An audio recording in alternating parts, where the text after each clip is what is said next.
কোরআন আমরা কেমন ভাবে পাঠ করব? অনেকে আছে বুনবুন তা আলামুন বুনবুন তা আলামিন এভাবে পড়ে করা ছিল। হ্যাঁ, এক মিনিটে আধা মিনিটে বলে পৃষ্ঠা শেষ। না, মক্কা মদিনা অনেকে গেছেন না, নামাজ পড়ছেন, ওনারা যা তেলাওয়াত করে শুনতে ভালো লাগে না খারাপ লাগে? ভালো লাগে।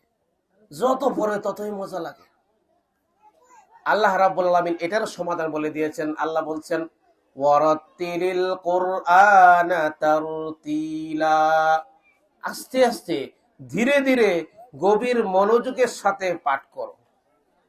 আর যারা শ্রবণ করে তাদেরকে বলছে যখন কোরআন তেলাওয়াত হয় অন্যদিকে মনোযোগ দিও না, তোমরা চুপ থাকো এবং ধৈর্য ধারণ করে শুনো। আর যদি শুনো আল্লাহ তাআলা তোমাদের উপর রহম করবেন।